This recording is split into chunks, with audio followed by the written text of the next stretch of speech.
মেয়ে, যে মেয়েটা এখনো বিবাহ দেন নাই, অর্থাৎ জামাইয়ের শেলিকা আপনার ছোট মেয়ে, ওই ছোট মেয়েটা জামাইয়ের সঙ্গে এক ঘরে গিয়েছে, জামাইয়ের সঙ্গে গল্প করছে, আপনার জামাইকে আপনার ছোট মেয়ে চিমটি দিচ্ছে, আপনার জামাই আপনার ছোট মেয়েকে জড়িয়ে ধরছে, আপনার ছোট মেয়েকে চিমটি দিচ্ছে। বাজারে যখন যাচ্ছে, আপনি ওকে একটা অ্যাপাচি গাড়ি দিয়েছেন, আপনার ছোট মেয়েটাকে মিডিলে দিচ্ছে, এরপরে যে মেয়েটার বিবাহ দিয়েছেন তাকে শেষে দিচ্ছে, নিয়ে বাজার বাজার ঘুরে বেড়াচ্ছে। আপনি মসজিদে আসছেন, বগলে যাই নামাজটা পড়ে নিয়ে, ঘরের ভিতরে আপনার ছোট মেয়েটা আপনার জামাইয়ের মাথায় তেল লাগিয়ে দিচ্ছে, শ্যাম্পু লাগিয়ে দিচ্ছে, আপনার জামাইয়ের সঙ্গে গল্প করছে।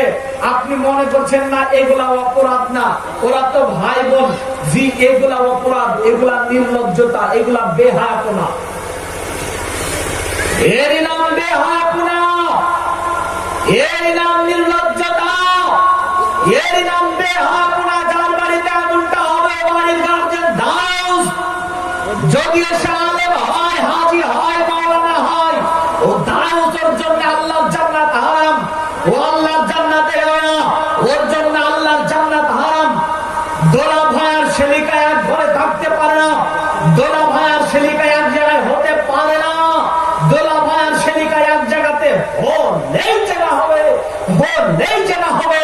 আপনার বাড়িটাকে আপনি জেনার কারখানার লাইসেন্স দিয়েছেন, আপনার ঘরের ভিতরে দোলা ভাইয়ের শেলিকা খামচা খামচি করছে, এর নাম নির্লজ্জতা, এর নাম বেহায়াপনা। যার বাড়িতে এমনটা হবে, সে বাড়ির গার্জেন দায়ুস, আল্লাহর জান্নাতে যাবে না।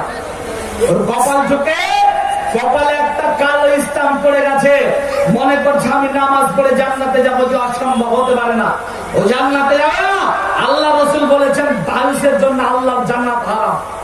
শুনুন, আপনার ছেলের বিবাহ দিলেন, ছেলের বিবাহ দেওয়ার পর বাড়িতে বৌমাকে আনলেন, বৌমা যখন এসেছে, আপনার আরো ছেলেগুলো আছে, ওই ছেলেগুলা ভাবিকে পেয়েছে, ভাবিকে পাওয়ার পরে বলছে যা ভাবি তো আমার অর্ধেক দাবি, বলে না এখনকার যুবক ভাইরা।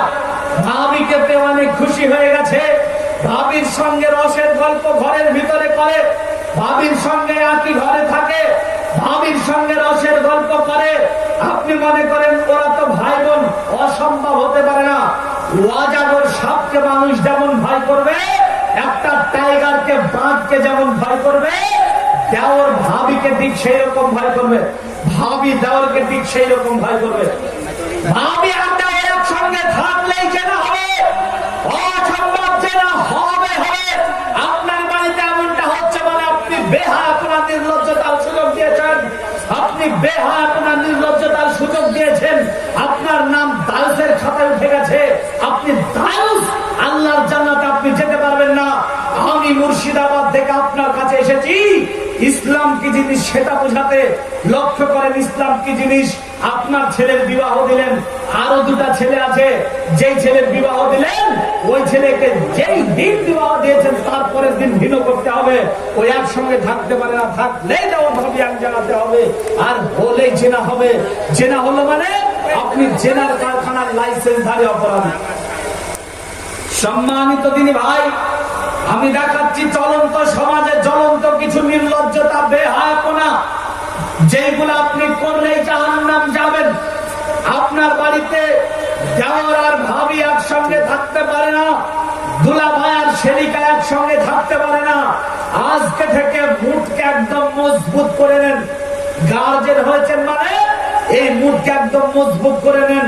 আপনার মেয়েকে বলবেন শুকিয়ে লাল করে দেবো, যদি তোমার দোলা ভাইয়ের কাছে যাও, এমন কথা বলবেন, তবে আপনি গার্জেন। আর যদি আপনি মনে করেন ওরা যা ইচ্ছা তা করুক, জামাইকে কি দুঃখ দেওয়া যায়, তো ফেরেশতারা আপনাকে শুকিয়ে লাল করে জাহান্নামে ফেলবে। বেহায়াপনা, নির্লজ্জতা আপনার বাড়িতে হতে পারে না। সম্মানিত দিনী ভাই, আমি আপনাকে দেখাচ্ছি চলন্ত সমাজে জ্বলন্ত কিছু নির্লজ্জতা। আজকে রাস্তাঘাটে চলতে গিয়ে কোনটা মুসলমানের মেয়ে আর কোনটা বিধর্মীর মেয়ে বোঝা যায় না, কোনটা মুসলমানের মেয়ে আর কোনটা বিধর্মীর মেয়ে বোঝা যায় না।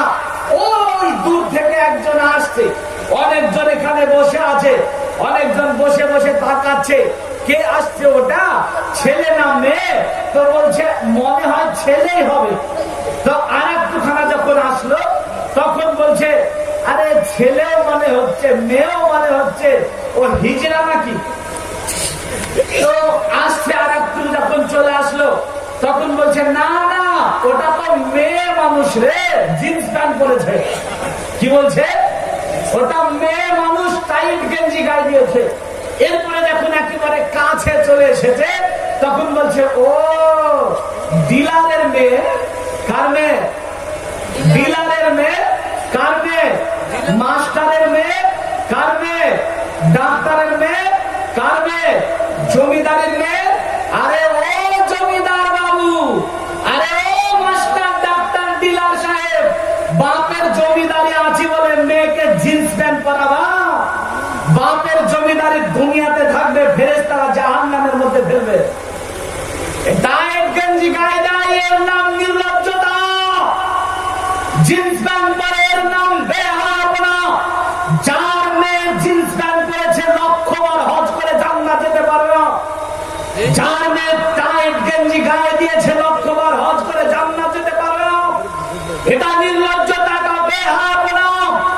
হজ করেছেন তো কি হয়েছে? জান্নাত আপনার জন্য নয়, জাহান্নাম আপনার জন্য অপেক্ষা করছে।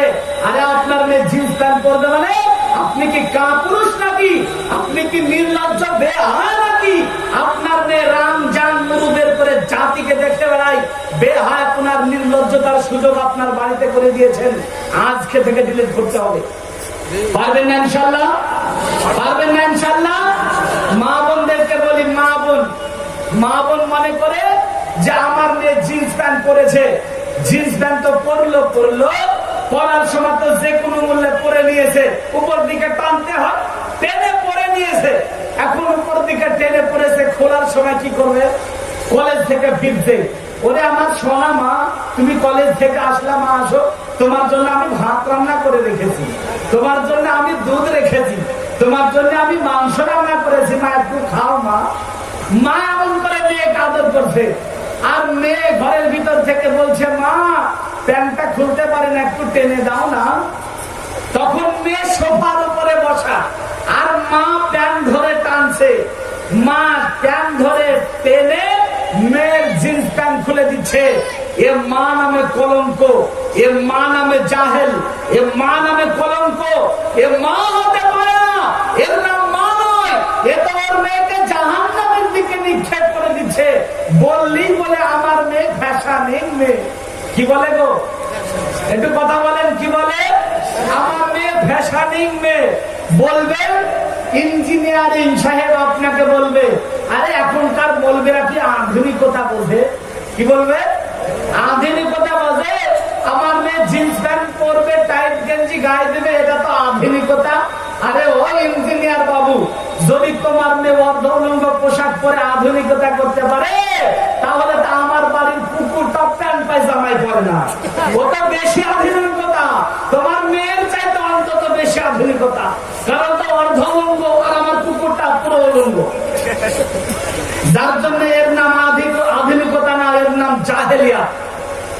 মা বোন আমার মনে রাখবেন, জাহেলিয়াতের জামানাতে আপনাদেরকে মূল্য দেওয়া হতো না। জাহেলিয়াতের জামানাতে মহিলা হয়েছে মানে চোখ মুখ লাল হলো কি? আমার মেয়ে এখন মেয়ে হলে গালে মুখে চুমু খান না? কথা বলে না এরা, গালে মুখে চুমু খান না গো? আদর যত্ন করছেন তো। জাহেলিয়াতের জামানাতে মহিলাদের মূল্য দেওয়া হতো না, মেয়ে হয়েছে মানে চোখ মুখ লাল হলো কি? আমার মেয়ে এখন মান সম্মান কি করে ঢাকি? তো খুঁড়তে খুঁড়ে পুঁতে দিত। এটা হচ্ছে জাহেলিয়াতের জামানার ঘটনা বলছি। মা বোন আপনাকে বলছি, আল্লাহ রাসূল আসলেন, জাহেলিয়াতকে লাথি মেরে কবর দিয়ে তিনি মহিলাদেরকে সম্মান দিলেন। সাথে সাথে মহান আল্লাহ বলছেন, ওয়াকারনা ফি বুয়ুতিকুন্না ওয়ালা তাবাররুজনা তাবাররুজাল জাহেলিয়াতিল উলা। ও মহিলারা, যদি তোমরা তোমাদের সম্মানকে ধরে রাখতে চাও তাহলে জাহেলিয়াতের মতো নিজেকে প্রদর্শন করিও না। আজকে যারা পার্কে যায়, যে সমস্ত মহিলা পার্কে যায়, যে সমস্ত মহিলারা অর্ধউলঙ্গ পোশাক পরে রাস্তাঘাটে যায়, এরা জাহেলিয়াতকে আবার ফিরে আনছে। বলে এরা মান সম্মানের হানি হচ্ছে, দুনিয়াতে তো মান সম্মানের হানি হচ্ছে এরা পরকালে জাহান্নাম যাওয়ার জন্য তৈরি হয়ে গেছে। আল্লাহ রাসূল মেরাজ থেকে ফিরে আসলেন, আমার দিকে লক্ষ্য করেন, মেরাজ থেকে আল্লাহ রাসূল ফিরে আসলেন, আসার পরে বলেন, ও মহিলারা আমার সামনে এসো। মহিলারা উপস্থিত হলেন। মহিলারা, আমি মেরাজে গিয়েছিলাম আসমান সফরে, আমি জাহান্নামের দিকে লক্ষ্য করলাম, তো জাহান্নামের মধ্যে দেখলাম এক শ্রেণীর মহিলার 4 হাত পা চারদিকে উঁচু করে আল্লাহ ঝুলিয়ে রেখেছেন। কথা বুঝেন না? তো ভালো করে শুনেন, আল্লাহ রাসূল বলেন, মহিলা 4 হাত পা চারদিকে টেনে আল্লাহ ঝুলে রেখেছেন। মহিলার পেটটা গম্বুজের মতো উঁচু হয়ে গেছে। বাচ্চা পেটে আসলে মহিলার পেটটা একটু উঁচু হয়, হয় কি হয় না? আল্লাহ রাসূল বলছেন, দেখে মনে হচ্ছে ওই মহিলার পেটে যেন একাধিক বাচ্চা রয়েছে। মহিলা সন্তান প্রসবের যন্ত্রণায় ছটপট করছে, কিন্তু তার সন্তান প্রসব হচ্ছে না। আল্লাহ রাসূল বলছেন, আমি দেখলাম ওই মহিলার কাছে জাহান্নামের ফেরেশতারা উপস্থিত। জাহান্নামের ফেরেশতারা আসার পরে বলছে, ও মহিলা, তোমার সন্তান প্রসব হবে, তোমার নরমালে হবে না, তোমাকে সিজার করতে হবে। জাহান্নামের ফেরেশতারা এই কথা বলে জাহান্নামের আগুনের আকুশি ওই মহিলার লজ্জাস্থানের মধ্যে দিয়ে একটা একটা করে সন্তান টেনে বের করতে আরম্ভ করে দিলেন। মহিলা ছটপট করছে, চিৎকার করছে, কান্না করছে। আল্লাহ রাসূল বলেন, জিবরিল, এই মহিলা কি এমন অপরাধ করেছিল, কেন এমন করে তাকে জাহান্নামের মধ্যে শাস্তি দেওয়া হচ্ছে? তখন জিবরিল আমিন বলেন, ইয়া রাসূলুল্লাহ, এই মহিলা দুনিয়াতে এমন কিছু বড় শাস্তি অপরাধ করেছিল না। এই মহিলা যে অপরাধটা করেছিল সেই অপরাধটা হচ্ছে এই মহিলা পর্দা করত না। এই মহিলা বেপর্দা হয়ে রাস্তায় বেরোতো, অর্ধ উলঙ্গ পোশাক পরে রাস্তায় বেরোতো, টাইট পোশাক পরে রাস্তায় বেরোতো। যখন এই মহিলা অর্ধ উলঙ্গ পোশাক পরে রাস্তায় যেত, তখন এই মহিলার দিকে শত শত যুবকেরা, শত শত পুরুষেরা তার দিকে খারাপ দৃষ্টি দিত। যতজন পুরুষ যতবার তার দিকে খারাপ দৃষ্টি দিয়েছে, ততটা সন্তান তার পেটের ভিতরে জন্মগ্রহণ করেছে। বলেন নাউজুবিল্লাহ। ভাইয়া, আমি গলা ফাটিয়ে আপনার মেয়ের জিন্স প্যান্ট, আপনার স্ত্রীর ওই অর্ধ উলঙ্গ পোশাক এই জন্য খুলতে বলছি আর পর্দা করতে বলছি, যাতে করে জাহান্নামের মধ্যে আপনার বৌমা, আপনার স্ত্রী, আপনার মেয়ে শাস্তি না পায়। এই শাস্তিটা আজকের পর থেকে ইনশাআল্লাহ আপনার বাড়িতে সম্পূর্ণ পর্দা করবেন, করাবেন, আপনার মহিলাদেরকে করাবেন না ইনশাআল্লাহ। ইনশাআল্লাহ আপনার বাড়ির টিউবওয়েলে আপনার স্ত্রী গোসল করবে, রাস্তার ধারের পুকুরে গোসল করবে না। করে না? এদিকে রাস্তার ধারের টিউবওয়েলে, রাস্তার ট্যাপে, রাস্তার ধারের পুকুরে গোসল করছে, অর্ধ উলঙ্গ তো দূরের কথা, ফুল উলঙ্গ হয়ে গেছে, হয় না? আরে কি বলবো আপনাকে, মোটর সাইকেল চালিয়ে নিয়ে চলে যাচ্ছে, মাথায় টুপি, পিছনে বিবিকে বসে রেখেছে। তো বিবিকে যে শাড়িটা পরিয়ে রেখেছে, শাড়ি নামে কলঙ্ক, খাঁটি মশারি। এখনো তো চালিয়ে নিয়ে যখন বাইক নিয়ে যাচ্ছে, তখন ওর আপনার হাতে শাড়িটা আরো একটু উড়ে যায়। তো বিশ্বাস করেন, আলেম ওলামার কথা বাদ দেন, আলেম ওলামারাও পুরুষ, এদের ভিতরেও যৌবন আছে।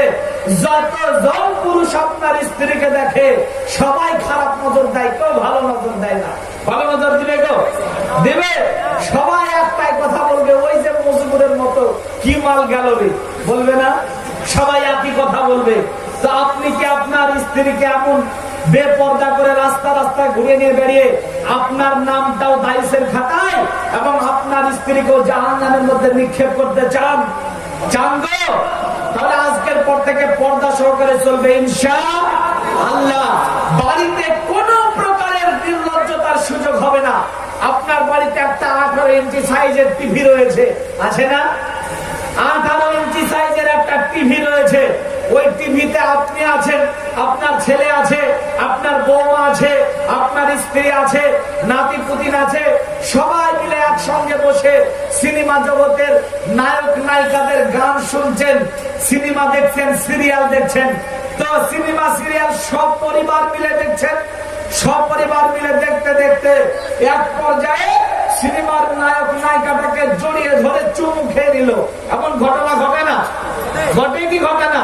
তো বলেন, আপনার সব পরিবার মিলে এই সিনেমার র্যান্ডারেন্ডিদের নির্লজ্জতা দেখলেন, জেনা দেখলেন, এর চাইতে বড় নির্লজ্জতা আর কিছু হতে পারে? হতে পারে? সব পরিবার মিলে আপনার ঘরের ভিতরে জেনা দেখছেন, এর চাইতে বড় নির্লজ্জতা আর কিছু হতে পারে না। যার জন্য বলি, যদি মধ্যে মুজাহিদ হন, যদি ওমর ইবনুল খাত্তাবের রক্ত শরীরে বয়, যদি আমির হামজার মতো রক্ত বয়, এই শরীরে যদি রক্ত থাকে মুসলমানের, এই শরীরে যদি কাফেরের মতো পুত্র থাকে, তাহলে আপনার বাড়ি থেকে টিভিকে আমি স্বামী আক্তার হাক্কানি একেবারে লাথি মেরে ভেঙে দিয়ে গেলাম। আপনার বাড়িতে সিনেমা সিরিয়াল চলতে পারে না। আপনার বাড়িতে সিনেমা সিরিয়াল চলতে পারে না। যদি চলে তাহলে আপনি দায়ুস, আপনার নাম দায়ুসের খাতায় উঠে গেছে, জাহান্নামের কাস্টমার হয়ে গেছেন আপনি। মোর এই জাহান্নাম, দায়ুস আল্লাহর জান্নাতে যাবে না। স্ত্রী মনে হয় সমস্যা করবে, রাজি কি? সিরিয়াল না চললে স্ত্রী সমস্যা করবে? আরে ভাই, যে স্ত্রী সিরিয়ালের জন্য সমস্যা করে, ওই স্ত্রী আপনার জাহান্নাম যাওয়ার মাধ্যম। যে স্ত্রী সিরিয়ালের জন্য প্রবলেম করবে, ওই স্ত্রী আপনার জাহান্নাম যাওয়ার মাধ্যম। প্রয়োজনে স্ত্রী চেঞ্জ করবেন, সিনেমা সিরিয়াল আপনার বাড়িতে চলতে পারে না। আজকে থেকে ওয়াদা করলেন ইনশাল্লাহ চলবে না? ইনশাল্লাহ চলবে না। এর মানে চলতো নাকি? যদি চলতো আজকে থেকে তওবা করে ফিরে আসবেন ইনশাআল্লাহ।